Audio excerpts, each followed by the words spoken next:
Bonjour et bienvenue, je suis ravi de vous retrouver pour cette nouvelle émission de Studio W. Nous sommes ensemble pour un petit peu plus d'une heure pour explorer ce qui est sans doute actuellement l'une des mutations les plus profondes dans l'univers des bureaux. L'essor spectaculaire des services, qu'il s'agisse d'ailleurs des services au bâtiment, des services aux occupants, de conciergerie, de restauration ou encore de mobilité, une tendance qui vient s'attaquer au modèle plutôt rigide qui a prévalu ces dernières décennies sur ce segment de l'immobilier. On construisait pour louer des mètres carrés, le plus souvent standardisés, en valorisant avant tout l'actif physique. Une logique quasi industrialiste qui montre désormais ses limites, les attentes ont changé, on ne vient plus au bureau pour les mêmes raisons. Quant aux entreprises, elles recherchent de la flexibilité, veulent des bâtiments plus durables, performants, qui incarnent leur culture, qui favorisent également la collaboration. Alors, si la réponse à ces enjeux passe par plus de services, encore faut-il savoir lesquels, pour qui et surtout dans quel but. Nous verrons aussi que cette servicialisation du bureau ne peut pas se résumer à un simple empilement des prestations. Alors, pour répondre à toutes ces questions, tous ces sujets, je vais accueillir dans un instant nos 4 invités.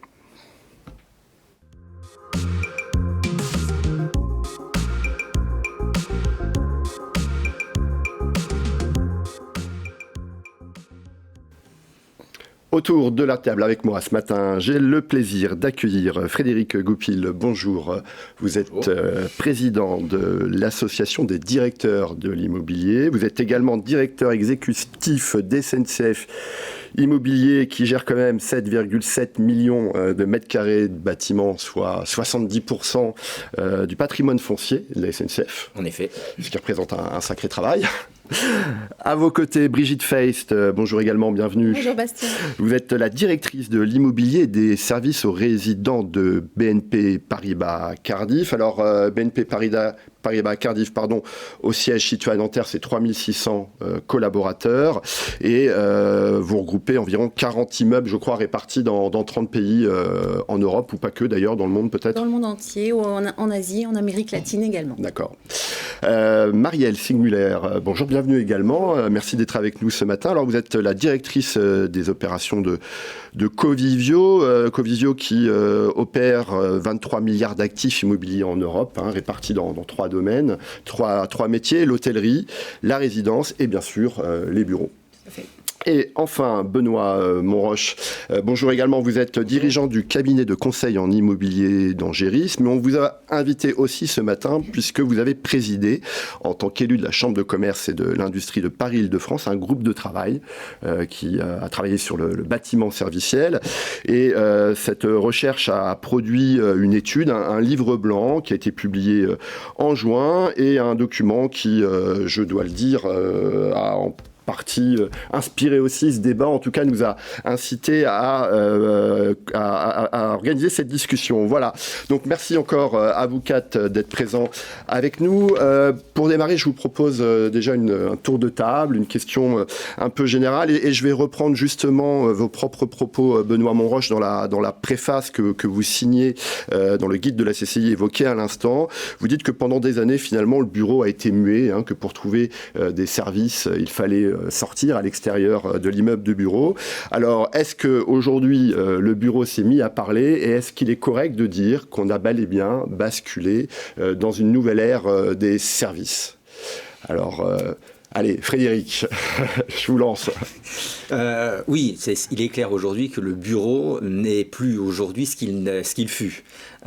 Faut bien voir quand même que le bureau, si on se met à l'échelle de l'humanité, est quand même une classe d'actifs assez récente et qu'elle est née de la volonté des entrepreneurs à la fin du 18e de réunir dans un lieu qui a pris le nom du meuble, qui était le meuble de bureau, a pris ce nom-là pour réunir les collaborateurs.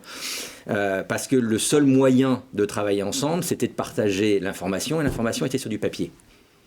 À partir du moment où, à partir des années, à la fin des années 90, début des années 2000, les moyens de communication est devenu virtuel, n'est plus devenu le papier, après, que devient le bureau ? Et on a bien vu qu'avec la pandémie, qui a été qu'un accélérateur, hein, puisqu'on le voyait déjà, on le préfigurait déjà, que le télétravail pouvait se faire. Qu'est-ce que le télétravail? Simplement d'avoir mis en concurrence le bureau par le logement.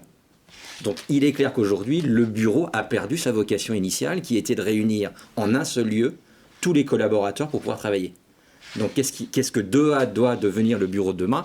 On va en débattre aujourd'hui. Mais c'est clair qu'aujourd'hui, il est dans une grosse mutation. C'est sa propre mission est remise en cause par la communication, ces outils de communication, qui fait que aujourd'hui, vous pouvez travailler chez vous, mais dans le Starbucks d'à côté ou au McDo et ainsi de suite, comme le faisaient les étudiants. Ou dans le train. Ou dans le train. Vous avez plus facile que dans l'avion. Ce qui est assez intéressant pour rebondir, c'est qu'en fait, c'est vrai que la boîte qui était en fait le lieu où on travaillait, je trouve que la pandémie, elle a révélé quelque chose de très intéressant. C'est qu'en fait, on a vu que quand on n'était pas tous dans la boîte, on était moins créatifs, on collaborait beaucoup moins et les choses en fait se passaient. Donc et tout l'enjeu qu'on a eu en fait post-pandémie, c'est ce qu'on entend. Je pense qu'on va bien discuter tout à l'heure, c'est de redonner envie en fait aux collaborateurs de revenir. C'est pas juste pour donner envie aux collaborateurs d'habiter dans la boîte, c'est donner envie aux collaborateurs de venir dans la boîte parce qu'on est beaucoup mieux ensemble, qu'on est beaucoup plus en fait productif, que c'est beaucoup plus créatif, etc. Et en fait tout l'enjeu qu'on a constaté là dans les dernières années, c'est comment on donne envie. Parce que les attentes sont nouvelles et comment on répond à ces nouvelles attentes, parce qu'elles bougent beaucoup, et je pense qu'on aura l'occasion d'en discuter aussi, elles bougent beaucoup. Et l'autre chose que nous, on voit aussi, c'est le service aux collaborateurs. On a parlé du service collaborateur, mais c'est aussi le service, c'est l'immobilier comme un service. Et je pense qu'on va pousser le curseur un peu plus que ça. C'est pas juste le service, la conciergerie, etc. On va beaucoup plus loin que ça, en fait, dans l'approche. Oui, moi je crois qu'indéniablement on a basculé vers du serviciel. Par contre, ce que j'observe moi depuis le Covid, c'est qu'on avait des discours extrêmement enflammés, avec un vocabulaire du comme à la maison, immeuble as a service, l'immeuble Instagram, le bureau Instagram. Ce que j'observe avec des homologues directeurs, effectivement des environnements de travail, depuis quelques mois, surtout sous la pression économique liée au contexte géopolitique, c'est qu'on revient aux fondamentaux. Ce qui veut dire qu'on va revenir sur la classification et la hiérarchisation des services. Et aujourd'hui, on parle beaucoup d'hospitality, c'est-à-dire qu'on va vers cette tendance. Moi, je pense que le mouvement, il n'est pas fini. On ira peut-être vers des notions comme le care aussi, on verra. Mais je pense que là, on a un retour aussi sur les fondamentaux, avec quelque chose qu'on avait perdu de vue, un mot qu'on n'entendait plus, qui était le travail. Et je pense qu'il va falloir recentrer aussi le débat sur revenir au bureau, pourquoi faire. 45% de l'activité, quand on vient au bureau, même en mode hybride, reste de la production. Reste de la production, Donc, voilà. On continue le tour de table. Oui, alors donc, effectivement, moi, j'ai eu l'occasion de présider ce groupe de travail à la Chambre de commerce Paris-Île-de-France, CCI Paris-Île-de-France. Et en fait, elle fait suite à une étude plus lointaine qui remonte à quelques années sur l'économie servicielle au sens large. Et donc, la Chambre de commerce s'est intéressée à ces sujets-là. Et donc, en fait, on a pris le thème du bâtiment et on a interrogé un certain nombre de professionnels, à la fois des promoteurs, des utilisateurs, des facility managers, enfin tout l'écosystème que vous connaissez tous. Et en fait, on s'intéresse beaucoup à l'usage. Parce que finalement, le service, il doit répondre à un usage. Enfin, c'est un peu la conclusion de l'étude. Et en fait, tout ce que l'on évoque aujourd'hui sur les différents services proposés, le care, l'hospitality, etc., ça repose d'abord sur un usage. Et en fait, on se rend compte qu'aujourd'hui, ça sera peut-être à la fin de notre débat, mais on se rend compte qu'il y a une vraie difficulté pour les acteurs, en fait, à identifier les bons services. Et peut-être que la question de l'usage n'est pas suffisamment posée systématiquement, et que en fait aujourd'hui l'immeuble, c'est plus un immeuble fermé, c'est un immeuble qui est ouvert et qui communique. Et donc la révolution des usages, la révolution de la digitalisation en fait introduit ces différentes notions, et les acteurs de l'immobilier en fait se l'approprient aujourd'hui. Ce qui est intéressant dans ces usages, c'est que justement, et vous le disiez à l'instant, est-ce que je dois faire retourner le collaborateur au bureau, qui est un petit peu directif, c'est qu'est-ce que veut le manager, parce que c'est lui qui définit l'usage du bâtiment. Il a besoin d'un bâtiment, pourquoi faire ? On va y revenir dans un instant. Ça me semble un point important. Peut-être juste avant d'évoquer le point que vous venez de souligner, je voudrais juste qu'on évoque ensemble les facteurs qui poussent à cette servicialisation. C'est vrai que, je le disais rapidement, on a souvent une image de l'immeuble de bureau comme du pur bâti, quelque chose d'assez immobile. Voilà, on livre des plateaux et puis derrière, vaille que vaille, il faut faire vivre ces plateaux. Quels sont... pour vous, les principes, il y en a beaucoup, je m'en doute, mais quels sont, selon vous, les principaux facteurs qui poussent à cette servicialisation du bureau ? L'attractivité. Parce que on a entendu, et Brigitte te disait à l'instant, on a entendu comme à la maison. Bah, surtout pas. Parce que si je fais comme à la maison et que j'ai 1 heure pour aller au bureau, je vais m'épargner 7 heures. Et je vais le faire. Donc qu'est-ce qui fait que c'est beaucoup mieux ? Donc il y a en premier le facteur d'attractivité. Bien évidemment, derrière, l'entreprise n'est pas une entreprise, toutes les entreprises ne sont pas philanthropiques, et qu'il y a une problématique de coût derrière et d'ajustement du coût à l'usage. C'est bien ça. Mais si j'en mettais un en avant, pourquoi je vais mettre des services alors qu'en avant j'entassais comme dans une chicane batterie ? C'est pour que les gens prennent un certain plaisir à venir au bureau, plus en tout cas que de rester à la maison. L'autre chose, c'est le lieu de la collaboration. C'est-à-dire que si vous travaillez tout seul, en effet, vous restez à la maison. Pourquoi faire l'heure de trajet ? Je travaille très bien sur mon ordinateur, etc. Par contre, en fait, il faut mettre en place des lieux de collaboration où je viens et je profite. Et on m'a mis tous les moyens en place pour pouvoir collaborer de manière efficace, agréable, avec mes collègues. Ça, c'est sûr. Du coup, on continue le tour de table, puisque... Oui, et je pense qu'aujourd'hui, en fait, un des vrais sujets, c'est le lien social. C'est-à-dire qu'en fait, au sein d'une entreprise, en fait, une entreprise, elle fait quoi ? Finalement, elle répond, en fait, à des clients. Et ces clients, ils ont une attente. Et pour délivrer cette attente ou ces services, ces produits, il faut rassembler des personnes pour qu'ils puissent délivrer. Et en fait, aujourd'hui, c'est vraiment ça, le nœud du problème. Et c'est donc comment, en fait, à travers les différents services proposés dans un immeuble, comment on va attirer des collaborateurs qui sont les plus talentueux pour répondre en fait aux différents, à ce que l'entreprise va in fine produire. Je crois qu'au-delà des qualités fonctionnelles, techniques, de performance d'un bâtiment, ce que viennent chercher les gens, c'est ce que le CRDIA, auquel j'appartiens, qui est un collectif de recherche des directeurs immobiliers, je dirais, théorise un peu en disant on vient chercher 5 finalités sociétales. Et ça, c'est très important. On vient chercher de la santé, de la sécurité, de la sobriété, de la simplicité dans l'utilisation et dans l'usage, et de la socialité. Et je pense que quand on construit une gamme de services, il faut la screener quelque part au regard de ces 5 dimensions qui sont importantes. Si on ne sert aucune de ces dimensions, je pense que le service est vain. Ce retour un peu aux fondamentaux, en tout cas cette idée qu'il y a des services, en tout cas des usages aussi, des besoins fondamentaux auxquels le bureau doit répondre. Est-ce que vous diriez que c'était peut-être aussi un effet de la pandémie ? On s'est reposé la question du pourquoi du bureau, quels sont le rôle aujourd'hui, où peut-être ça a participé à remettre en cause certains discours où on parlait plus de smoothie bio finalement que d'enjeux concrets de comment faire du bureau un outil au service du travail.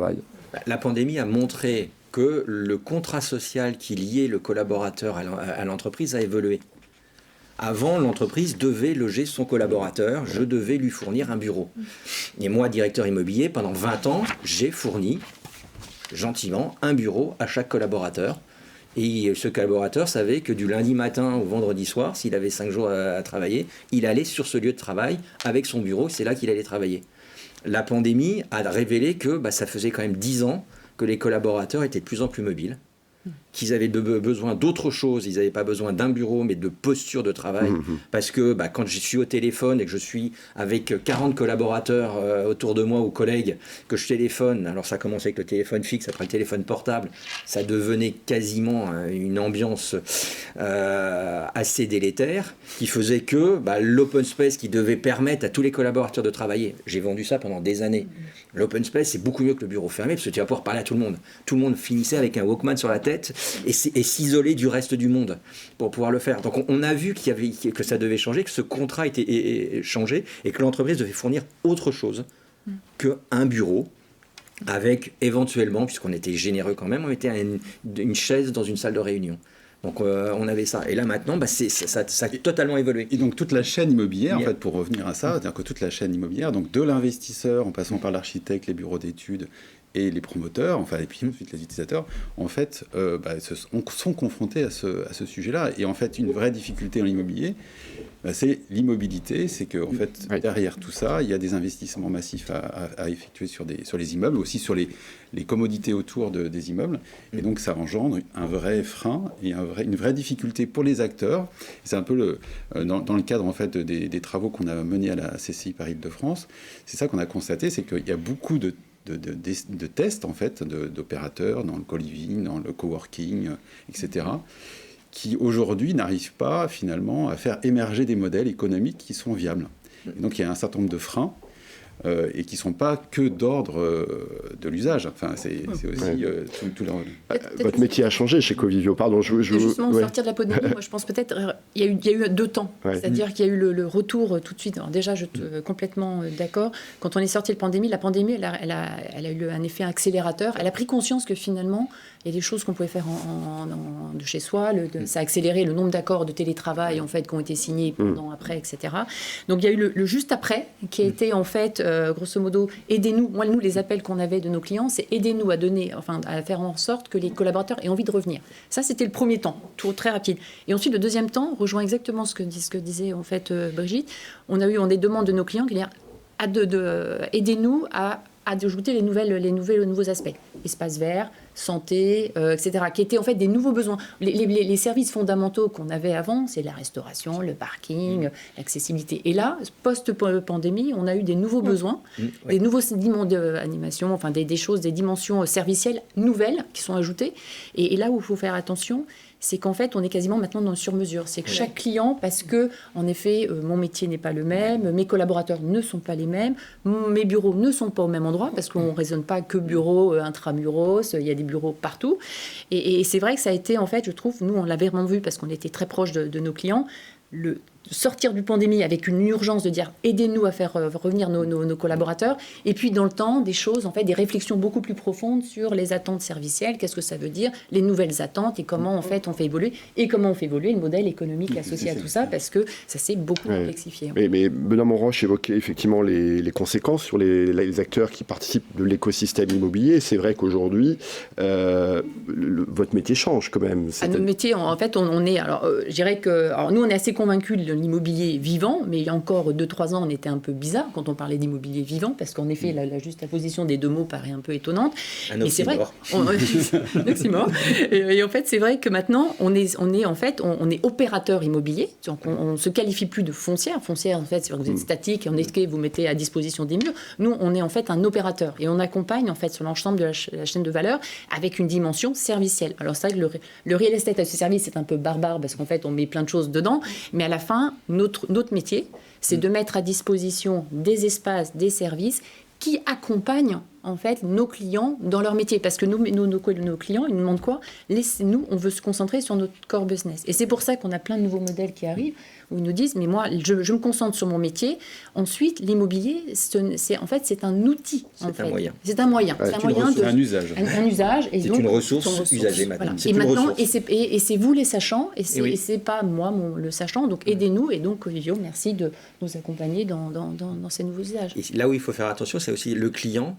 Se méfier, parce qu'on est dans du B2B2C. Exactement. Le client là-dedans, je le vois en tant que directeur immobilier, mon client, c'est le manager, et le manager, lui, son problème, c'est son usager. On parle d'usage, parce que le collaborateur, on ne les fait pas encore payer leur bureau. On n'a pas encore trouvé ce modèle économique mais, pour le faire. Mais en fait, c'est l'entreprise. C'est l'entreprise.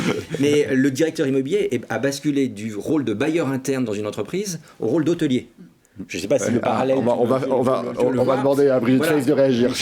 Mais avant, j'avais des bureaux, je les mettais à disposition, et le manager gérait son équipe comme il voulait. Et là, maintenant, on nous demande de surveiller un autre indicateur qui est la fréquentation. Le taux d'occupation. Et on se retrouve dans la peau d'un hôtelier qui dit il faut que je remplisse mon immeuble. Mais c'est vrai que je suis tout seul, je me désole. J'ai la chance de pouvoir me comparer, de me consoler par rapport avec mes confrères. Mais c'est vrai qu'avant de faire réagir Brigitte Fay sur vos propos, ça va être intéressant. C'est vrai que nous on se rend compte qu'on a l'occasion de visiter plusieurs bureaux et quand on rencontre les DET, une des premières choses qu'ils nous donnent, c'est leur taux d'occupation. Voilà, on est ravis parce qu'on a tel ou tel taux d'occupation, alors en plus segmenté selon les différents espaces de l'entreprise. Brigitte Fay, peut-être réagir effectivement à la façon dont Frédéric Goupil a présenté le rôle du directeur immobilier.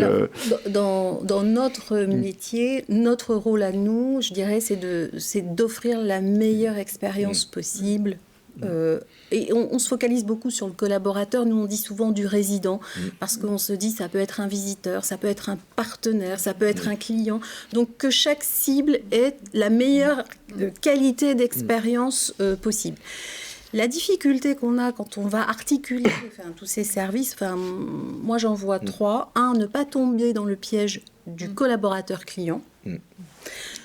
Je pense, parce que on ne peut pas faire ce qu'on appelle du cherry picking, c'est-à-dire laisser les gens se dire alors moi j'aimerais ci, moi j'aimerais ça. Il y a quand même un niveau de flottaison économique minimum à avoir sur les services, et nous sommes là pour servir l'intérêt général et le plus grand nombre.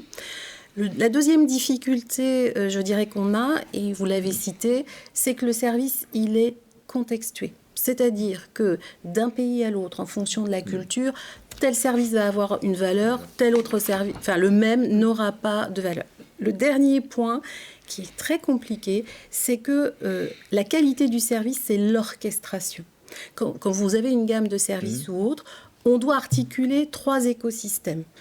Les résidents ou les usagers, les prestataires qui délivrent le service, et souvent avec des chaînes de sous-traitance. Or, nous, ce qu'on veut, c'est offrir un service sans couture, où ce soit assez invisible et autres. Et le dernier sous-système ou écosystème, c'est le territoire dans lequel on est impliqué. Les clubs d'entreprise autour, les municipalités, parce que ce n'est pas quelque chose qui flotte, c'est quelque chose d'ancré dans un territoire. Je pense qu'on va revenir, alors on va développer la question des usages par la suite, et je pense qu'on reviendra sur ces notions de contextualisation notamment. Peut-être une dernière question avant de clore cette première partie sur cette place prépondérante, en tout cas ce rôle important que prennent les services aujourd'hui dans la façon de rendre les bureaux habitables, appropriables, et surtout d'en faire un outil au service du travail. Finalement, et je crois que c'est un élément qui figure dans le livre blanc de la CCI, dans le guide de la CCI, cette idée que si le bureau doit servir le travail, qui doit donc aussi servir le management, est-ce que les services, finalement, c'est pas un acte managérial en soi, c'est-à-dire, et vous commenciez à l'évoquer, Frédéric, cet aspect-là, peut-être vous redonner la parole sur ce sujet-là, sur ce lien qu'on oublie parfois, peut-être, entre management et service. Pour moi, c'est fondamental. L'usage, le fait, c'était assez intéressant. En fait, on n'a pas un client. On a tous les clients, ce sont tous les managers. Et la façon dont je vais aménager les bureaux d'une direction financière ou d'une direction commerciale ou d'une direction d'ingénierie, je le vois au quotidien. Ils n'ont pas du tout les mêmes attentes. Et le manager n'aura pas les mêmes attentes. Et dans une même direction, 2 managers vont manager de façon différente. Alors, sans opposer, aller dans les extrêmes, ainsi de suite. Il y en a qui va faire un management très directif, justement, en imposant des jours, ainsi de suite. Et puis, vous allez avoir un autre beaucoup plus participatif qui va le faire. Après, c'est à lui. Et nous, on doit faire en sorte que cet objet, au départ immobilier, donc immobile, que sont les 4 murs et ainsi de suite, puisse s'adapter en permanence aux besoins et aux usages que vont avoir les différents managers. Et je retiens ce que disait Brigitte. Et derrière le collaborateur, c'est pas le client, c'est le client du manager entre guillemets, puisqu'on commence à avoir une relation de clientélisme entre les deux. Mais lui ne paye pas au final pour le faire. Et comment faire pour pouvoir. Donc c'est clair que le rôle du directeur immobilier dans cet environnement-là a énormément évolué et on doit se mettre, c'est pour ça que je disais, voilà, avec des rapports qui sont plus proches des relations commerciales, je dirais, ou des automatismes commerciaux qu'on avait avant où on était un asset manager et on fournissait un actif à l'entreprise dans les meilleures conditions financières pour le faire. allez-y. Oui.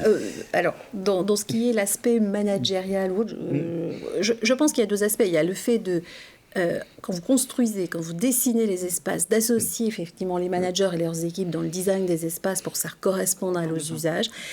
Et je pense qu'aujourd'hui, il y a quelque chose. Avec la pandémie, l'optimisation des empreintes immobilières, les managers ont compris que les mètres carrés, les surfaces étaient des ressources au même titre que des effectifs, des budgets ou autres.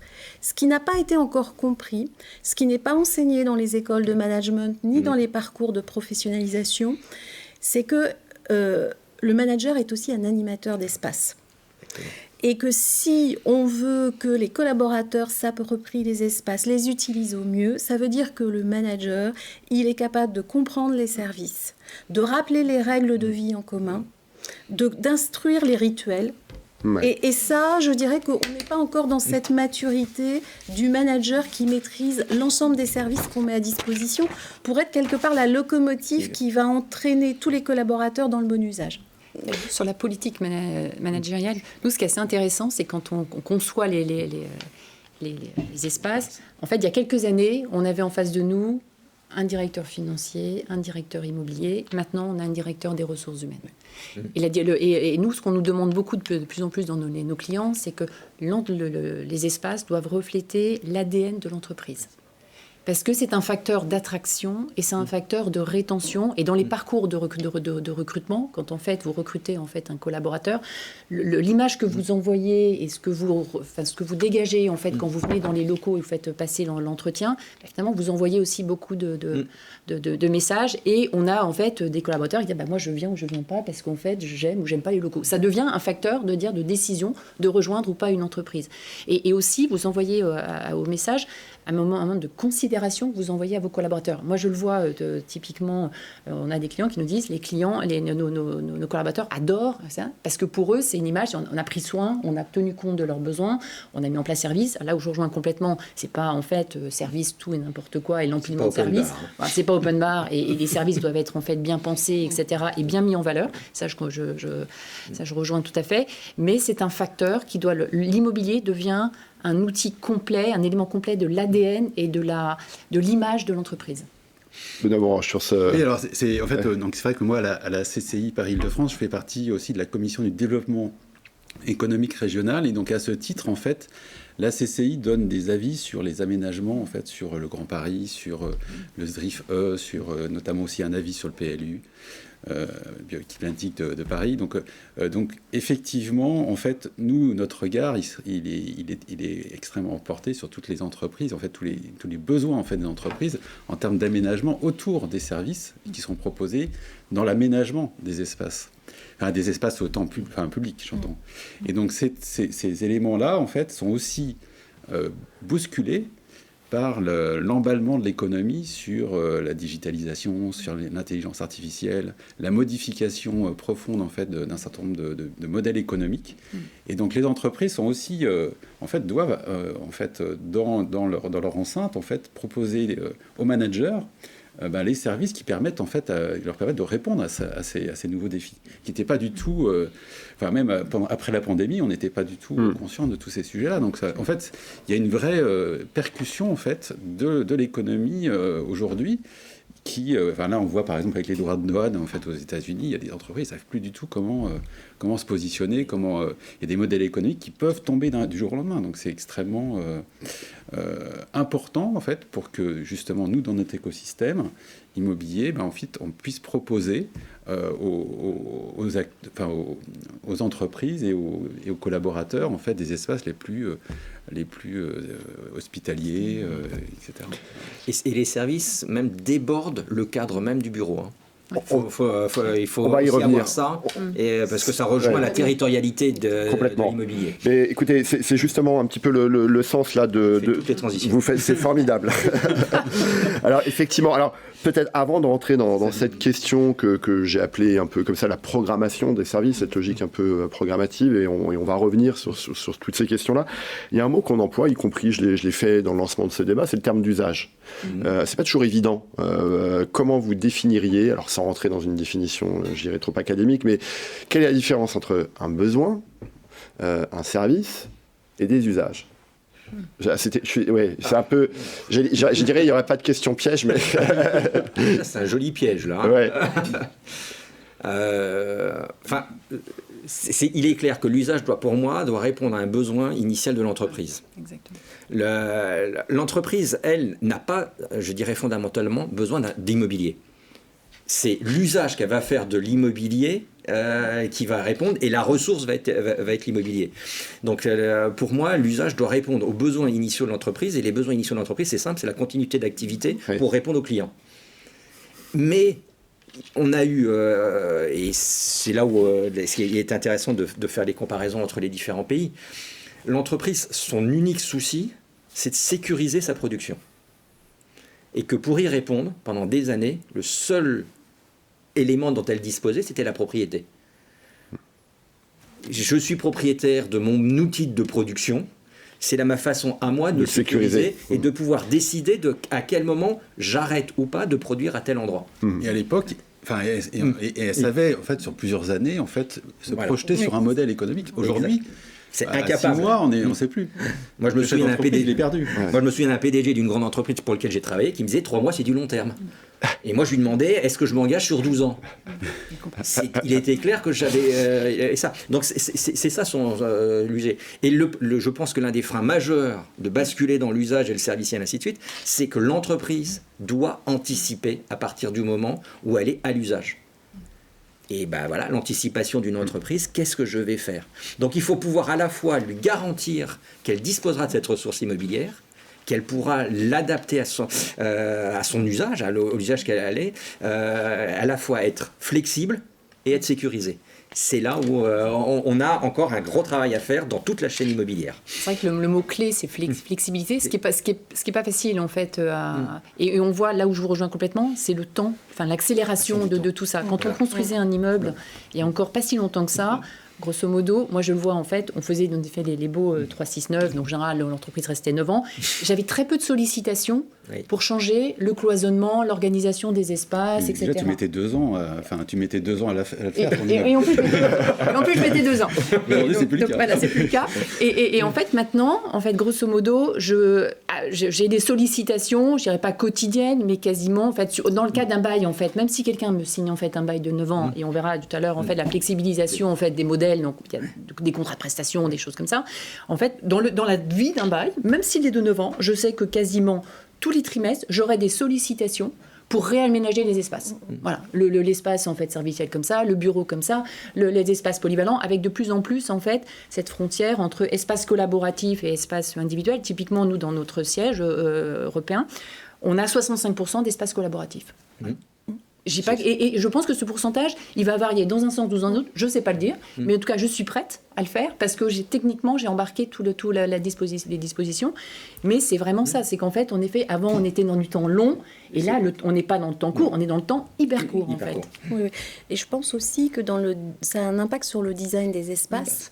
On vient là récemment de passer quelques années où on aménageait des espaces, et avec une volonté, je dirais, où on disait, alors voilà, j'ai fait un espace de convivialité, j'ai fait un espace support, j'ai fait un espace de travail. C'est-à-dire que on imposait un petit peu, même si on avait fait un gros travail avec les managers sur les usages, la destination d'un lieu. Moi, je me demande si dans les temps qui vont venir, une des solutions, au-delà des espaces réversibles, c'est-à-dire des espaces où on puisse déjeuner le midi, travailler l'après-midi, ça va être une clé, c'est de dire, est-ce qu'on ne va pas de plus en plus aller vers des espaces semi-aménagés ? C'est-à-dire, est-ce que la clé, c'est pas de dire, mais en fait, c'est vous qui allez définir en fonction de votre usage ce que vous allez faire de l'espace et aller de plus en plus vers du mobilier, mobile, pas escamotable ou autre. Et parce que quand j'entrerai dans un espace, c'est moi qui vais en définir la configuration en tant qu'usager. Ce qui est intéressant aussi, c'est, je rebondis sur ce que tu venais de dire. Moi, je me souviens avant 2019, pour ne pas dire avant, c'était un énorme événement qui s'est passé en 2020, un collaborateur déménageait en moyenne tous les 3 ans. C'était pas le même métier pour... Il déménageait pour une question personnelle, il déménageait parce qu'il y avait une réorganisation, il déménageait parce qu'on changeait de siège, ainsi de suite. on avait en fait un mouvement brownien et perpétuel qui faisait que, à l'époque, que j'étais chez Renault au Technocentre, il y avait 15 000 personnes sur Technocentre, on bougeait 3 000 personnes quasiment tous les ans. Et c'est la même chose aujourd'hui sur Saint-Denis pour la SNCF. On était dans ce mouvement-là. Là maintenant, on va avoir du mal à avoir ce type de statistiques puisque les personnes ne sont plus assignées à un bureau. Avant c'était facile, voilà, tu déménages d'un bureau, il y avait une fiche de déménagement selon l'usage. Là maintenant, de toute façon, c'est le mouvement brownien permanent. Je me pose là où j'ai de la place et là où j'ai envie de travailler. Là où j'ai une posture qui va correspondre à ce que je dois faire à cet instant-là. Et donc j'ai besoin. Donc il est clair qu'il faut que les espaces s'adaptent aujourd'hui à ce que les gens veulent faire à un instant T. Une réunion à 4, une réunion... maintenant, le lieu où on va le plus, c'est le lieu où je veux faire mon audio. Voilà, donc on a une audio à 6, il y a 6 box qui sont réunies, puisqu'on ne va même plus dans une salle de réunion. Voilà, c'est ce genre-là. Donc on va arriver à ce type-là. Il faut que l'immeuble s'adapte à chaque usage, c'est-à-dire qu'il y ait une posture pour chacun des collaborateurs à un instant T. Justement, vous donnez quand même une idée de la complexité du sujet. Est-ce que la recherche aujourd'hui de performance servicielle, ma question s'adresse à vous quatre, cette recherche aujourd'hui d'effets utiles, pour reprendre un terme largement popularisé par le CRDIA notamment, impose de nouvelles méthodes finalement, alors de pensée oui sans doute, mais aussi de conception, de design, d'ingénierie des services. Quelques mots aujourd'hui sur ce sujet-là, dès lors que la question n'est plus le temps de répondre au comment, ce qui était sans doute le cas d'avant, on pensait d'abord au comment, mais où la question est de répondre au pourquoi, si j'ai bien compris, lorsqu'on pense dans une perspective usage. Typiquement, nous, on a introduit des concepts qui étaient complètement absents du secteur de l'immobilier. On a parlé, par exemple, nous, on parle maintenant de design thinking. Design thinking, honnêtement, c'était un des termes en marketing qu'on appelait en fait sur la grande distribution. Et nous, en fait, on commence à faire ça, c'est-à-dire que maintenant, sur tous nos immeubles où on est plutôt dans des restructurations, en design thinking, c'est quoi ? C'est en fait mettre autour de la table en fait tous les parties prenantes. Donc ça va le collaborateur, le manager, le sociologue, l'anthropologue, l'architecte, etc. Donc le quartier, les représentants du quartier. On met tout le monde autour de la table. Et on dit en fait, dans cet immeuble-là, quels vont en fait les besoins, les attentes, qu'est-ce que vous voulez y faire, etc. Et on détruit, on essaye en fait comme ça d'identifier tous les usages qu'on veut mettre dans le même lieu. Et après, on va rejoindre en fait exactement ce qu'on disait tout à l'heure, c'est l'intensification des usages et faire notamment, je rejoins totalement le point de Brigitte tout à l'heure sur les espaces, c'est qu'en fait l'idée c'est pas de segmenter un usage en fait avec un espace, un usage, parce que si vous faites ça économiquement, ça marche pas. C'est comment j'intensifie l'utilisation de chaque espace, parce qu'à la fin il y a comme une dimension économique qu'il faut prendre en compte. Mais on part en fait du besoin, pas qu'à l'instant T, parce qu'on va revenir, je pense tout à l'heure, c'est aussi comment je projette, parce que les besoins et les usages sont tellement évolutifs qu'en fait, si vous êtes, et en plus, ça prend quelques mois pour construire quand même, donc grosso modo, il faut aussi, donc il faut être dans l'instant, comprendre, à écouter en fait l'ensemble des parties prenantes, et pas uniquement le collaborateur, mais l'ensemble des parties prenantes. J'identifie en fait le besoin, je désigne en fait, je conçois en fait un immeuble qui intègre tout ça, mais qui est capable d'évoluer, parce qu'en effet, j'ai à peine livré l'immeuble que déjà il y a de nouveaux besoins qui ont évolué. Donc comment j'intègre tout ça ? Benoît Monroche, c'est un des aspects notamment dans le guide, toutes ces problématiques de programmation des services dans ce nouveau paradigme. Je vais peut-être élargir par rapport aux différents acteurs, parce que c'est vrai que chez Covivio, vous avez quand même un professionnalisme, et puis vous êtes un positionnement qui est quelque part un leader sur le marché. En fait, dans la chaîne immobilière, vous avez des différents acteurs. Vous avez les investisseurs, vous avez les promoteurs, vous avez les marchands de biens, etc. Vous avez les utilisateurs. Et donc, la vraie difficulté, c'est d'arriver, en fait, à construire des modèles économiques pour pouvoir, en fait, ensuite, une fois que vous avez designé votre immeuble avec ses services, en fait, avoir des opérateurs qui sont viables. Parce qu'aujourd'hui, c'est ça la difficulté. C'est qu'en fait, on a des opérateurs qui n'arrivent pas à émerger, qui n'arrivent pas à délivrer des services. Et donc, ça veut dire que les services qui sont procurés dans ces immeubles, ils sont délivrés que sur des immeubles prime. Dans Paris, QCA, et même à la Défense, on n'arrive pas à le faire. Donc ça veut dire que, en fait, qu'il y a un vrai sujet sur le modèle économique à mettre en place. Global. Et que, en fait, aujourd'hui, le modèle économique, alors ça sera peut-être dans la troisième partie de notre... Tout à fait. Mais c'est vraiment un sujet sur lequel, en fait, nous, à la CCI Paris-Île-de-France, dans le groupe de travail, on a vraiment senti que les acteurs étaient en attente de changement pour qu'en fait, on puisse voir émerger sur l'ensemble du territoire français, par exemple, parce qu'à Marseille, c'est pas pareil qu'à Lille, les besoins ne sont pas du tout les mêmes. Et donc, on a besoin, en fait, d'industrialiser et de bâtir des nouveaux acteurs sur ces sujets-là. Je trouve que ce que vient de dire Benoît, c'est en tout cas l'équation qu'on a aujourd'hui, qui est une équation qui ressemble étrangement à une injonction contradictoire. Non seulement à court terme, je dois avoir un immeuble qui répond à l'attractivité, à mes besoins d'attractivité, qui répondent aux besoins de mes collaborateurs si je veux pouvoir les réunir. J'ai un besoin de long terme, puisque là on n'en parle pas, mais là où moi je construisais il y a 20 ans des usines jetables, c'est impossible aujourd'hui, et qu'on faisait des bureaux, je vous souvenez à la chaîne dans les années 80-90, avec des temps approximatif de 15 ans, maintenant c'est plus possible. Donc il faut que déjà, dès aujourd'hui, je conçoive un bureau qui va être capable de durer 30 ans. Donc c'est un surcoût initial qu'on ne prenait pas dans les années 80-90, mais qu'on doit prendre aujourd'hui, alors que le niveau de performance financière aujourd'hui qui nous est demandé sur cette partie-là, surtout quand j'arrive avec les taux de fréquentation, qui est de me dire tu fais moins cher. Tu peux peut-être faire mieux, mais au final, l'équation, elle doit être moins chère. Donc on a une injonction contradictoire aujourd'hui face à nous, qui n'est pas facile à résoudre, mais qui de toutes les façons incontournable. On va juste rebondir là-dessus, et ce que disait Brigitte tout à l'heure. Vous empiétez pathos sur la troisième partie. Non, mais en fait, c'est juste pour rebondir sur ce que disait Brigitte, c'est qu'en fait, moi je pense que aujourd'hui, les entreprises ont besoin en fait d'avoir des choses clés en main. C'est-à-dire que ça me paraît difficile, tu vois, de dire, en fait, on va prendre des espaces et, en fait, finalement, l'utilisateur va se débrouiller tout seul parce que, finalement, même lui, il ne sait pas.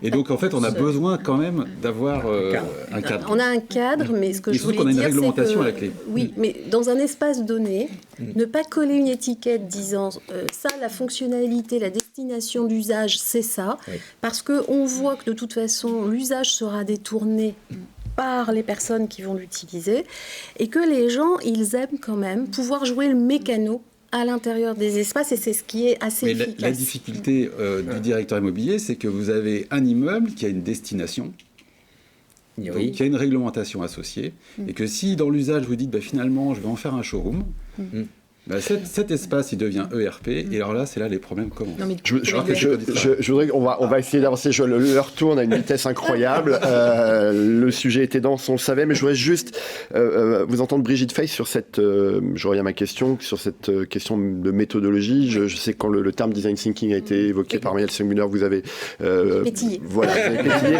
Juste en un mot, votre retour d'expérience dans le cadre de BNP Paribas Cardif. Alors, je pense que nous, en tant que directeur des environnements de travail, on a un choix à faire. Est-ce que quand on construit une gamme de services aux résidents, je ne parle pas de services immeubles, mais vraiment de services aux résidents, on est dans la largeur de gamme ou dans la profondeur de gamme? Et au final, moi je pense que nous sommes arrivés, en tout cas chez BNP Paribas Cardif, à un choix qui est la profondeur plus que la largeur. Je vous prends l'exemple de la mobilité. L'an dernier, on s'est dit, dans le cadre de notre plan mobilité douce, on va vouloir donner un élan au plan vélo. D'accord. Qu'est-ce que ça veut dire travailler d'un point de vue serviciel le plan vélo? Quand vous commencez à tirer le fil, mais c'est énorme. C'est-à-dire que vous allez bien entendu réfléchir à l'aire de parking vélo, les douches, les casiers cyclistes, mais aussi, mais en fait, quelle offre je mets à disposition avec la RH? Est-ce que j'ai une offre collaborateur qui me permet d'avoir des vélos de fonction? Ou est-ce que ça passe dans le pass mobilité? Et puis, jusqu'où je vais? C'est-à-dire, est-ce que je fais des ateliers de sécurité routière? Je donne des équipements? Je les assure. Je les assure. Pour nous, assureurs, c'est une question, effectivement, aussi. Ça revient sur le territoire. Je ne peux pas le faire sans aller voir la municipalité et lui demander quelle est sa trajectoire de piste cyclable. Je ne peux pas ne pas participer aux enquêtes publiques de mobilité Île-de-France sur ce qui se passe. Donc, on voit qu'on entre dans quelque chose d'extrêmement profond. Et si on démultiplie la largeur de gamme, on ne s'en sort plus. Donc, le choix qu'on a fait, c'est du design thinking, je suis d'accord, de la profondeur de gamme. Et ça veut dire que nos métiers changent. C'est-à-dire que là où dans nos équipes, on avait beaucoup d'expertise technique immobilière, aujourd'hui, qu'est-ce que nous allons avoir dans nos équipes ? des gens en plus avec des compétences de culture de service, de design thinking, d'événementiel.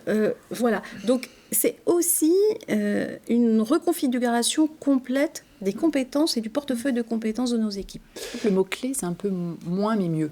Et je trouve que ça s'applique un peu à tout. Je suis complètement d'accord sur les services, parce qu'en fait, si on va jusqu'au bout, en fait, et notamment la mobilité, c'est parmi les top demandes. Mais c'est mieux, c'est en fait... Et aussi la restauration. Et la restauration. Alors, on pourra parler de la restauration, parce que c'est passionnant. Mais on n'aura pas l'heure. Mais moins mais mieux, c'est vrai pour tout, parce que ça résout l'équation économique, c'est-à-dire, je fais moins d'espace, mais je les utilise beaucoup plus intensément, parce qu'en fait, des espaces typiquement de RIE, en fait, d'ailleurs, on ne veut plus parler de RIE, sur la partie restauration, mes clients ne veulent plus de RIE, ils veulent des espaces de restauration beaucoup plus sympathiques, mais en fait, je ne peux plus avoir ces espaces qui dorment, en fait, quasiment 80%. Donc, en fait, c'est moins mieux, c'est vrai pour les espaces. Tout à l'heure, pour rejoindre le point de tout à l'heure, en fait, nous, maintenant, nos immeubles, on les met ERP par défaut. Non, mais par défaut. Parce qu'en fait, si vous voulez rendre ERP a posteriori un immeuble, mais c'est l'horreur. Enfin, tout est possible. On est tous collectivement très créatifs, on trouve plein de choses à faire, mais en fait, ça va nous coûter très cher. Donc maintenant, nous, on a un paradigme qui est très simple. Tous nos immeubles sont ERP.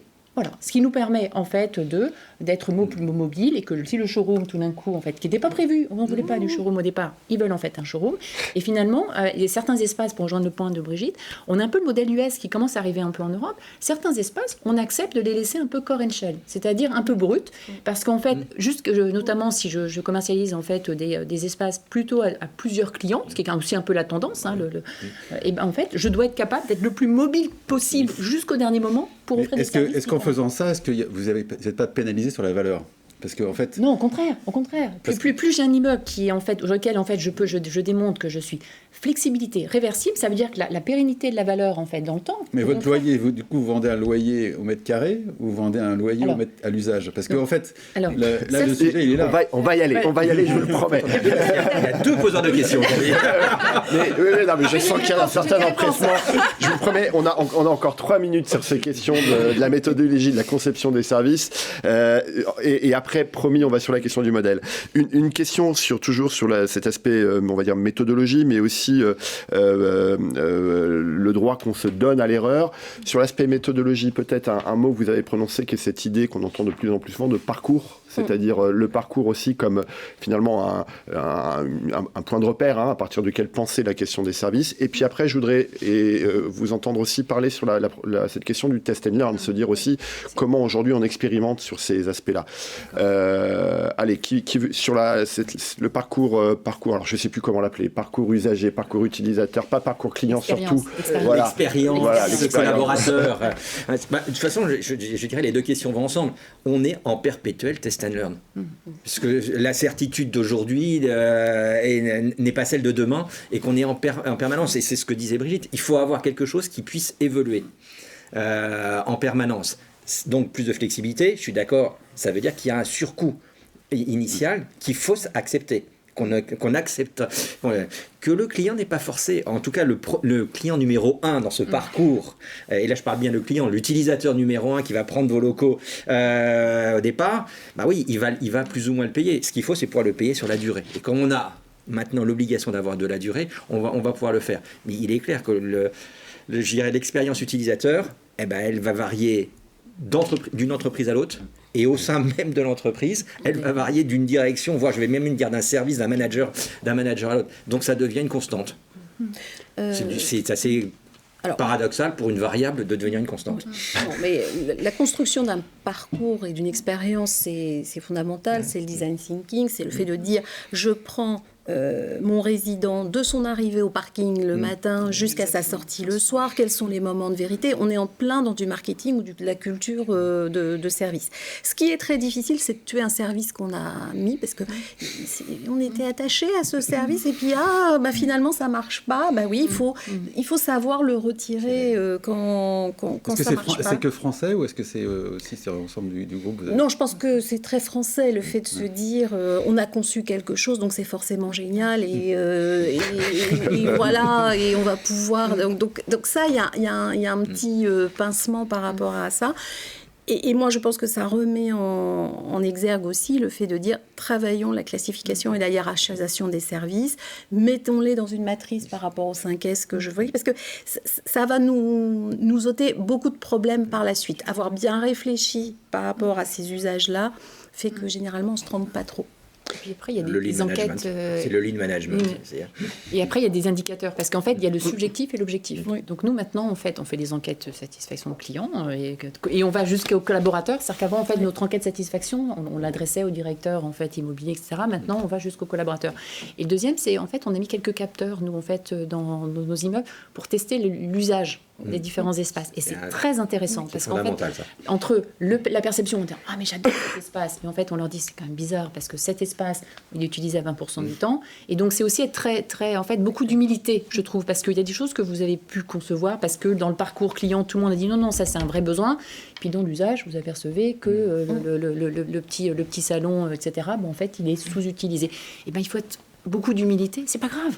On fait évoluer l'espace et on avance. Mais il faut savoir mélanger en fait à la fois le subjectif et dire ah mais on a absolument besoin et objectiver par des capteurs, des enquêtes, etc. Il faut des data. Des data parce que le subjectif joue beaucoup. Moi, je vois la data fréquentation qu'on essayait de mettre ainsi de suite. Avant, les gens disaient oh, j'ai besoin de 100 places, tu me donnes 100 places. On avait voulu dire mais on faisait des enquêtes avec des stagiaires qui pointaient et généralement ça finissait de caler les armoires parce que le manager ne voulait pas. Maintenant, on lui donne en temps réel la fréquentation de tes espaces. Et ben là, ça joue tout de suite. Allez, allons vers la question du modèle. Allons vers la question du modèle. Et effectivement, c'est une question importante, parce qu'on peut parler autant qu'on veut des services, des usages. Effectivement, la question, c'est est-ce que demain, cette réorientation de la chaîne de valeur vers, effectivement, l'usager, vers l'usage, va nécessiter à un moment ou à un autre une transformation du modèle. Alors, est-ce que c'est une nécessité ou est-ce que c'est au contraire une opportunité aussi, finalement, de réinventer aussi la manière dont on va, on l'a dit, produire l'immobilier, produire les services.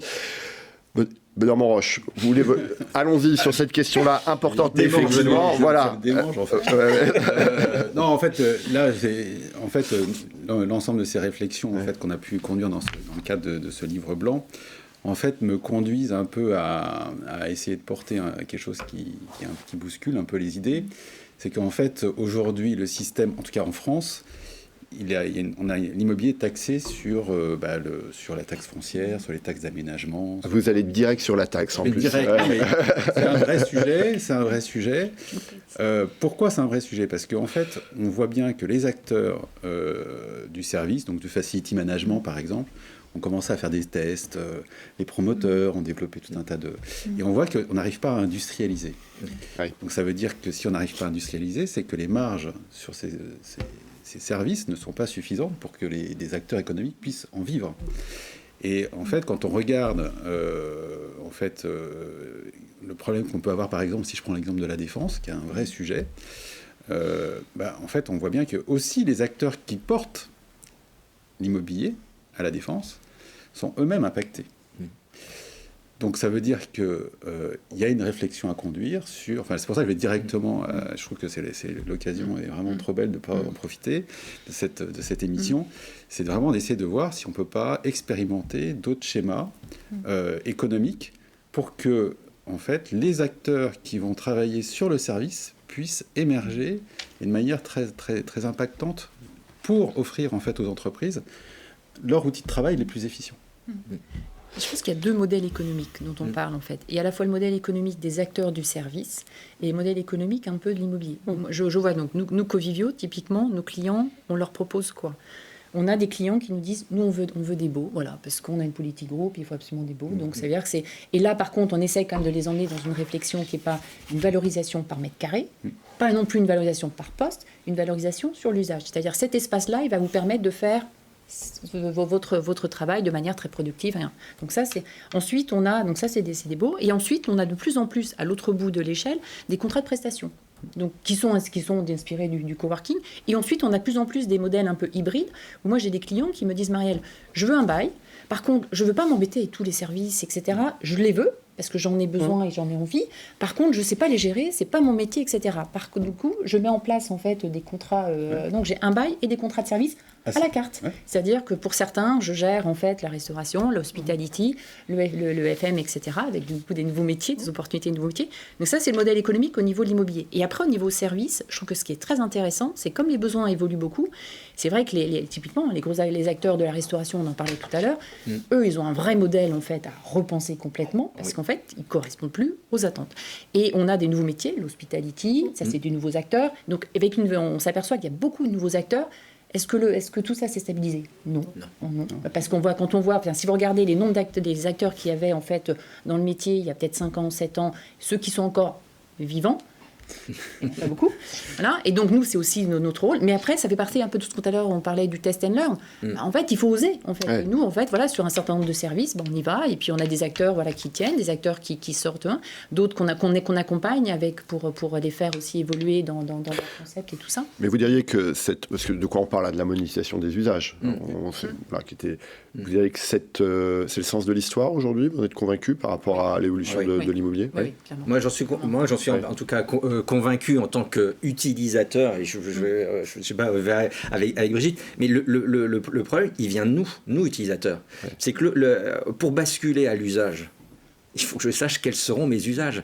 Comme on le disait tout à l'heure, j'ai du mal à me projeter à long terme. Pourquoi tu as devant toi des gens qui te demandent un bail. Parce qu'un bail, ça les sécurise. C'est du coup, oui. Ils l'ont vu, le bail commercial français est quand même très sécurisé. Voilà, ils le connaissent, ils peuvent être sécurisés. Mais quand on se pose la question, pourquoi j'ai des bureaux ? On se l'est posé tout à l'heure. C'est pour que les gens soient ensemble. Mais c'est quoi la durée ? Est-ce que j'en ai besoin de cette façon-là, comme ça, à ce moment-là ? Et on le voit, quand on m'offre la possibilité d'une flexibilité dans le bail, et que comme certains de tes confrères font des baux dits flexibles, ainsi de suite, et j'ai des break clauses à ma main, en fait, je ne les utilise pas, parce que je suis sécurisé. Et je peux, très rarement, enfin, pas rarement. Par contre, quand on me dit, j'ai 3, 6, 9, et qu'on me pose la question, moi, directeur immobilier, je vais aller voir le directeur général, je lui dis, bon, là, je peux sortir à 3 ans. Je bouscule la décision. Le directeur général dit, mais alors qu'est-ce qu'on fait ? Voilà, c'est maintenant, sinon c'est après, c'est 3 ans plus tard. Donc je bouscule la décision et je l'oblige à prendre une décision de partir. Mais si je lui dis, c'est toi qui décides, on a 12 mois devant nous. Vas-y, ou on a 6 mois devant nous, tu peux décider. Lui, il est content, il continue. Et l'entreprise, elle va pas chasser ses mètres carrés, ainsi de suite, pour le plaisir. Elle a une activité à faire. Et donc elle a besoin d'être sécurisée. Donc c'est pour ça que je dis, avoir des services à la place de l'immobilier que d'être propriétaire de l'immobilier, oui, on va y aller. Mais ce qu'il faut, c'est juste sécuriser l'entreprise et que sa continuité d'activité soit pérenne et qu'elle soit assurée. Mais elle a besoin de flexibilité. Tout à l'heure, c'était assez intéressant. En fait, on parlait d'industrialisation. Et moi, je pense que justement, on est en train de sortir de l'industrialisation. L'industrialisation, elle est sécurisante. Oui.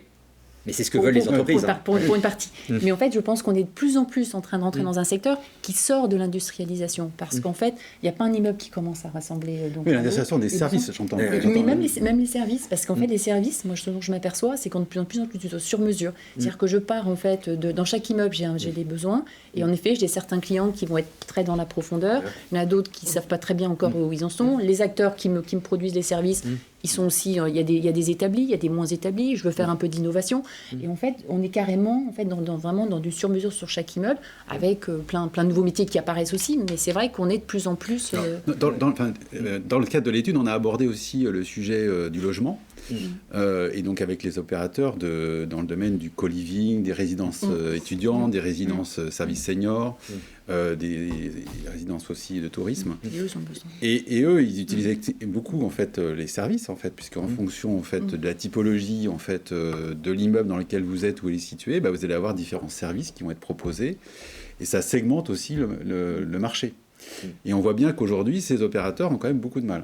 Donc on voit bien que c'est pas si évident, parce qu'en fait c'est une logique quand même, enfin je suis désolé, mais qui repose sur du volume. Et si l'entreprise qui délivre ses services ne fait pas suffisamment de volume et de marge, en fait le modèle tombe un peu comme on a pu voir avec WeWork. Sur l'industrialisation des services, je pense qu'il faut aussi se dire ne pas avoir qu'un tropisme parisien ou Paris-La Défense. Nous avons des antennes locales dans des villes comme Nantes, Rouen, Le Mans et autres. Et moi, je pense aux entreprises de taille moyenne, ou du moins ayant des immeubles de taille moyenne dans un tissu de proximité avec des services moyens aussi autour. La notion de prêt-à-porter du service, c'est quand même bien pour la petite taille. Vous voyez tout ce qu'on fait sur les frigos connectés. Quand vous n'avez pas les moyens de vous payer le food court ou la restauration. On est en zone industrielle. On est en zone industrielle. Qu'est-ce qu'on fait par rapport à ça? La conciergerie, j'ai peut-être pas les moyens d'avoir une conciergerie en demeure, mais c'est là que la digitalisation va peut-être pouvoir me sauver. Donc, je pense qu'il y a le sur-mesure pour les grands comptes. Je suis d'accord. Et je pense que pour les plus petites entreprises de taille plus modeste, où le besoin de service il est tout aussi présent, enfin je veux dire voilà, mais il faut trouver des alternatives. C'est effectivement une des toutes dernières questions que je voulais vous poser avant qu'on passe aux questions-réponses de l'audience. Cette idée, effectivement, qu'on peut avoir que le bureau serviciel soit réservé, je dirais, aux grands comptes dans les métropoles. Est-ce que finalement, un peu à l'image de l'hôtellerie, est-ce qu'on va aller vers davantage de segmentation? Est-ce qu'il faut aussi quand même à un moment accepter qu'une forme d'industrialisation de la personnalisation, je ne sais pas comment dire, mais finalement on voit qu'un Amazon, enfin dans le commerce, la personnalisation ne veut pas dire sur mesure, ne veut pas dire service 5 étoiles. C'est autre chose, c'est le déplacement vers effectivement l'usage. Sur cette question-là, peut-être je veux bien vous entendre réagir. Je pense que c'est du pragmatisme et adéquation au marché. Je reviens complètement. En région, vous avez un loyer en fait de 200 € par mètre carré. Vous avez le loyer en fait, alors je ne vais pas parler de 1200 € par mètre carré à Paris, mais 1850 ou 900, etc.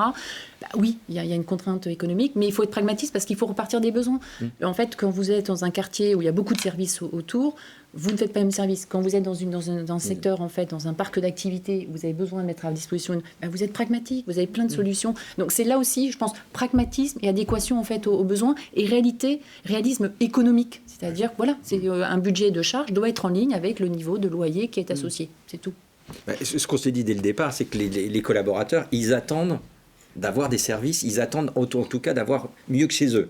Donc ça, de toute façon, c'est devenu une constante.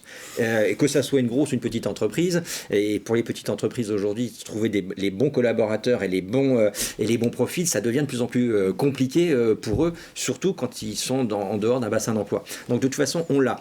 La contrainte financière est la même. Sur les services, que vous fassiez des services à Biarritz ou que vous fassiez des services à Lille, il ne va pas y avoir un écart important sur le salaire, surtout à l'échelle de la France. Donc il va falloir le faire. Et l'entreprise, le chef d'entreprise d'une ETI qui n'a pas de directeur immobilier ni de directeur de l'environnement de travail, je veux dire, si vous avez une notion de l'infini, vous voyez comment il se fout de savoir s'il va faire de l'immobilier, pas faire l'immobilier. Ce qu'il veut, c'est d'avoir le service. C'est d'avoir la solution. D'avoir cette solution. C'est vrai qu'aujourd'hui, il le faisait comme Monsieur Jourdain. Il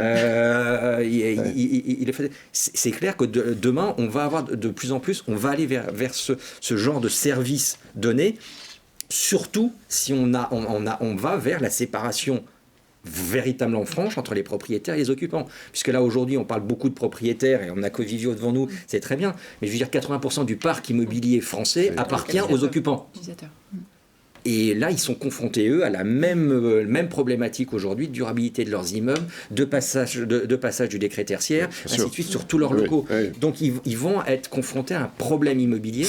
Et la réponse... C'est un moteur fort vers cette servicialisation, en tout cas. Exactement, parce qu'ils ont besoin d'avoir du clé en main. Oui, bien sûr. Et de l'expertise. Et de l'expertise derrière qu'on a vu de plus en plus importante. Vous imaginez un président, un PDG d'une ETI qui va se poser la question de la mobilité. Est-ce qu'il va avoir la bande passante pour aller voir tout C'était clairement un préalable à ce débat qu'on aurait pu rappeler, c'est que l'immeuble du bureau est devenu un objet particulièrement complexe. À la convergence d'enjeux multiples, énergétiques, environnementaux, sociétaux, urbanistiques, on en a parlé, voilà. Benoît Monroche, sur c'est la question sur laquelle je vous relançais autour de c'est réservé aux grands comptes, finalement, à ceux qui ont les moyens de se payer ces services. En fait, on voit que, en fait, en fonction de la taille de l'entreprise, en fait, il y a des préoccupations qui sont différentes. Il se trouve que dans mon activité professionnelle, nous, on est plutôt dans l'écosystème institutionnel, donc on a affaire plutôt à des problématiques de grands comptes, mais en fait, nous, on est aussi une PME, et donc en fait, on voit bien qu'il y a un écart mais gigantesque entre les préoccupations d'un grand compte et d'une entreprise ou d'un industriel. Lui, par exemple, si on prend l'exemple d'un industriel, lui, ce qu'il cherche, c'est à produire. Donc, il veut une usine qui soit avec des fluides qui arrivent avec une redondance efficace, etc. Donc, ça n'a rien à voir. Et puis l'immeuble, en fait, on oublie aussi, c'est que l'immeuble, en fait, en fonction de sa localisation, en fonction de sa taille, etc., il va avoir des services qui vont être différents et nécessaires pour son fonctionnement. Donc, tout ça veut dire qu'effectivement, aujourd'hui, il faut du sur-mesure. Et donc, le sur-mesure, c'est aujourd'hui, en France, c'est compliqué de le mettre en œuvre. Peut-être aux États-Unis, c'est beaucoup plus simple. Il faut évoluer. Il faut que les acteurs... la puissance publique, en fait, commence à réfléchir à ces sujets-là pour accompagner, en fait, cette transformation. Alors, il nous reste 5 minutes pour prendre des questions, non pas du public, mais de l'audience. Manon, quelles sont les interrogations des spectateurs sur ce sujet ? La rentabilité du bureau serviciel est-elle déjà mesurable ? Peut-on dire que ce modèle améliore la valeur d'un actif ? Si la valeur de l'actif, c'est son utilisation, si vous favorisez son usage, oui, vous allez favoriser sa valeur. La valeur d'un immeuble, c'est son occupation. Ça se mesure à son occupation. Et aujourd'hui, on n'en a pas parlé aujourd'hui, il y a quand même pas mal de bureaux qui se retrouvent en déshérence, c'est qu'ils n'ont plus d'occupation. Si on veut les réenchanter, ces immeubles, alors... S'ils sont dans des endroits mal desservis, là, on ne peut pas grand-chose pour eux, puisqu'on ne l'a pas dit aujourd'hui, mais c'est quand même la valeur d'un actif, c'est sa localisation. Mais c'est clair, oui. Sur ce sujet. Oui, il y a deux choses. Il y a en effet la valeur en fait, de l'immeuble, c'est le fait qu'il soit occupé. Donc nous, ce qu'on adore chez Covivio, c'est quand nos immeubles sont occupés. donc le taux d'occupation, c'est une première dimension. C'est-à-dire que si vous mettez, en fait, s'il est attractif pour tous les aspects, services, etc., vous allez louer. Donc en fait, il a une bonne valeur. Après, on n'a pas trop parlé tout à l'heure, mais en fait, nous réfléchissons de plus en plus en fait à des modèles dits hybrides. C'est-à-dire que votre immobilier, il n'est pas qu'un centre entre guillemets de coût. Je n'aime pas tellement cette terminologie, mais en fait, typiquement, nous dans notre siège social donc à l'atelier, on a nos espaces pour nos collaborateurs, on a des espaces qu'on commercialise en fait à d'autres clients sous un format en fait flexible, mais on a tout un espace en fait serviciel, etc., qu'on commercialise en fait à l'extérieur, ce qui fait qu'en fait on a une rentrée. L'immeuble ERP, donc. ERP, exactement. Parce qu'en fait, ça va permettre de régénérer du revenu. Voilà, on l'avait affiché tout à l'heure, mais c'était des codes couleurs en fait sur les différents espaces, mais c'est pour montrer en fait, nous on croit de plus en plus à l'hybridation et du coup votre espace. En fait, votre immobilier devient un centre de profit, en tout cas, et permet de compenser, et permet d'embarquer du service, parce que le revenu que vous générez permet en fait d'absorber un peu de surcoût qui peut être lié au niveau serviciel ou l'intensité servicielle que vous embarquez. Benoît Monroche sur cette question de la valeur. Alors, moi, je pense que effectivement, la maîtrise en fait des différents usages est un facteur clé aujourd'hui de la valeur d'un immeuble. Et quand j'entends usage, c'est pas que bureau. C'est aussi d'hôtels, de logements. Et donc, dans un même immeuble, en fait, la maîtrise, en fait, de quelque part pour amener un flux d'utilisateurs. Et c'est ça qui va générer, en fait, la valeur de demain, en dehors des sujets, évidemment, de décarbonation, etc., et environnementaux. Mais c'est vrai qu'aujourd'hui, la maîtrise, et donc, franchement, je pense que les acteurs doivent s'emparer de ce sujet. Une autre question. Pensez-vous que le bureau opéré a un avenir en France ? La réponse semble être oui. Non, le bureau opéré, clairement, et pas qu'en France d'ailleurs, parce que c'est quelque chose que l'on voit partout. On n'est pas le bureau opéré, ça revient exactement à toutes les discussions qu'on a eues tout à l'heure. C'est de dire en fait comment je vous offre en fait le lieu de travail, mais aussi en fait les services à la carte en fonction avec moi je tous les moyens d'utiliser. Tous les moyens d'utiliser, et puis permettre en fait aux acteurs de se concentrer sur le core business, sur leur métier, parce que en effet le monde bouge vite et je ne sais pas si en 3 mois mon entreprise elle sera encore vivante, mais du coup concentrez-vous là-dessus et nous en fait on va vous aider sur la partie en fait avec un modèle très flexible où je vous accompagne. En fait je vous accompagne moi en tant qu'expert immobilier. Moi j'y crois. Mais je pense que Brigitte sera d'accord, et ça veut dire que nous utilisateurs, on est capable d'exprimer nos besoins et que ça soit interprétable derrière. Voilà. Et ça veut dire que donc nous on se professionnalise pour pas faire le métier, mais pour pouvoir Le piloter, c'est le principe de l'externalisation. Comment maîtriser un métier qu'on ne pratique plus, mais il faut absolument qu'on arrive à le maîtriser et qu'on arrive à l'exprimer. Et aujourd'hui, c'est vrai que pendant des années, voilà, on l'a fait. On ne s'est pas posé la question du pourquoi, encore une fois. Voilà. Et accepter de lâcher un petit peu aussi. Et De confier cette mission que vous voyez comme critique en fait pour la satisfaction de vos collaborateurs et votre métier à en fait un tiers. Et c'est cette relation de confiance qu'il faut sans doute établir. Et ça veut dire on a l'expertise et on est fort dans notre expertise. Exactement. Ce qui n'est pas toujours le cas. Et dans la connaissance de nos résidents. Et de nos résidents, c'est sûr. La question, elle est là. Oui, bien sûr. Ouais. Allez, il nous reste même pas 30 secondes pour prendre une toute dernière question. Voyez-vous le modèle du bureau serviciel s'imposer massivement ou restera-t-il une niche dans les métropoles attractives ? Alors on a déjà un petit peu évoqué le sujet, mais on peut peut-être repréciser sur cet aspect-là. Je pense qu'on a constaté tout à l'heure. Enfin, je pense que vous le constat que vous faites en tant qu'utilisateur, la demande de service, elle est partout, que ce soit dans tous les lieux. Oui. Après, c'est ce qu'on disait tout à l'heure. Et c'est d'ailleurs, nous qui sommes en fait européens, honnêtement, c'est exactement la même chose partout. Ouais. Par contre, il faut mettre les bons services au bon endroit et qui correspondent aux besoins et pas de juxtaposition un peu académique des services et cocher tous les cas. C'est pas vrai en fait. C'est pas ça dont les gens en fait ont besoin. Ouais. C'est un modèle qui se construit en fait. C'est un modèle qui est en train de se construire. Oui, c'est ça. Ouais. Il faut sortir de notre carcan à nous utilisateurs de cahier des charges où on achète un service, un autre service, un troisième service et qu'on arrive à le faire. Donc il n'y a pas que le directeur immobilier, il y a toute une chaîne décisionnelle dans les entreprises qui doit changer de ce carcan et de se dire voilà, est-ce que j'accepte de payer peut-être ça plus cher, mais je vais gagner sur d'autres sujets qui ne sont pas les sujets des parties prenantes. C'est clair aujourd'hui, est-ce que c'est un achat d'un service que l'on fait ou est-ce que c'est une globalisation du directeur immobilier, du directeur des environnements de travail, du directeur des achats, du directeur financier, du DRH. J'ai de failli sur ces... Oui, enfin, globalement, nous, on est dans un parc immobilier d'un grand groupe, donc je dirais que nous, notre problématique, elle est essentiellement en tant que directeur des environnements de travail, d'optimiser, je dirais, deux indicateurs qui peuvent paraître contradictoires. Dans un premier temps, le coût immobilier aux résidents, et de l'autre, le NPE ou la satisfaction de nos résidents. Moi, dans mon modèle, c'est celui-là. C'est-à-dire que je dois veiller à l'équilibre des deux et à faire monter les deux. Et puis, je suis quand même attentive au fait de dire, OK, on a l'hypercentralité, Paris, voilà, mais soyons attentifs à d'autres modèles dans d'autres pays, ou ne serait-ce qu'en région, parce que la vie n'est pas la même, la territorialité n'est pas la même, et il n'y a pas de raison, les services doivent être là aussi. Bon, écoutez, on arrive au terme de cette émission, alors vous l'aurez compris, on n'avait pas d'ailleurs la prétention de le faire, épuiser ce sujet en un peu plus d'une heure d'émission. Nous n'avons pas abordé notamment la question rapidement de la data, des enjeux technologiques que ça pose, du smart building aussi, qui est évidemment un des piliers de cette transformation. On n'a pas non plus, en tout cas, l'occasion de néanmoins parler sur l'évaluation, comment on évalue effectivement cette performance servicielle qui est souvent immatérielle. Alors je vous rassure, cette émission, c'est que le début d'une série de formats, de contenus que nous allons consacrer dans le cadre de Workplace Magazine et de ce dispositif Studio W au bureau serviciel. Donc merci à vous de nous avoir suivis, merci à vous d'avoir participé à ce débat, d'avoir posé des jalons pour la suite.